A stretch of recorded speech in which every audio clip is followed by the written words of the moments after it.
All my fears have come true. I woke up one night believing there was a mouse in the bed. I rolled over and was convinced I could see a mouse in bed.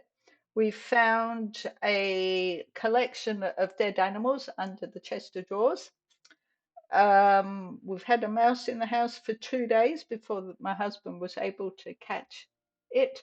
And on Friday, I put on a pair of shoes that didn't fit as well as they should have. I thought my sock was bunched up, and of course, you know it wasn't.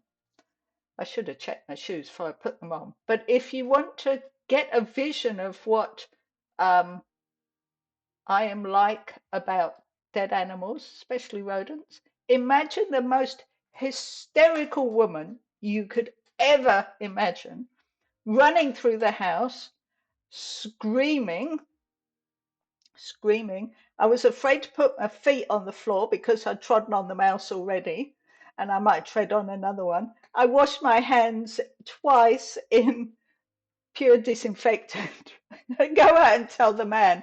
And all he does is laugh. He comes in and sweeps up the mouse, but that's beside. Yeah, yes, you probably could have heard me from the mainland, Claire. Definitely. Oh, no! Oh, Solace, that's awful. I've accidentally boiled a mouse in the washing machine, and when I saw a rat, nearly leapt.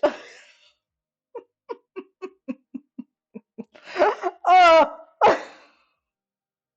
that makes me feel so much better. Thank you. I'm laughing. It must have been awful. Phoebe boiled a gecko in the kettle. Oh,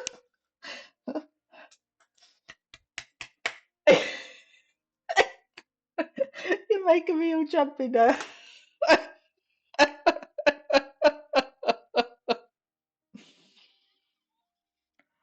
Oh.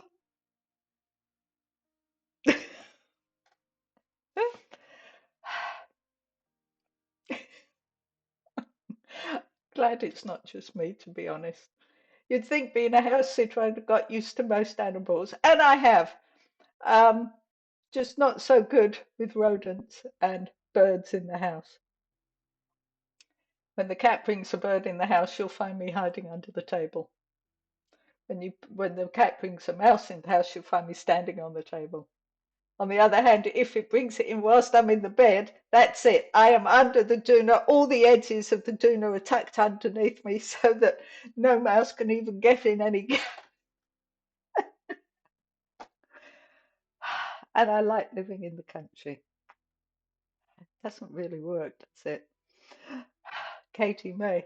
My sibling and I got M&M ice cream cake to celebrate our achievements. We each had a piece and put the rest in the freezer.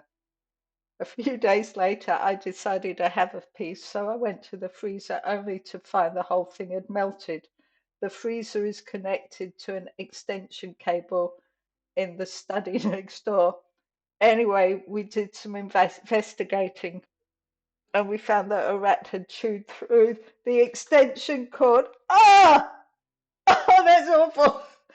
Ah, I don't know which I'm more upset. I'd be more upset about the fact that you hadn't got your ice cream cake, or the fact that some rat, trying to think of a polite word, rat, had stopped you from having it and was around the house. Oh, gosh. Okay, so let's take a vote. Let's take a vote. Which is worse? Boiling the gecko, washing the mouse, losing the M&M cake, or finding a mouse in your bed? Which of those is worse?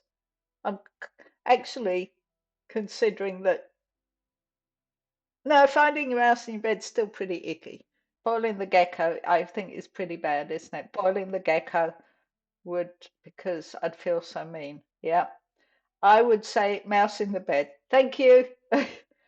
I had experience with frogs jumping out onto the faces. Oh no, faces! No, yeah, that was. But maybe the bed from a personal perspective. Yeah.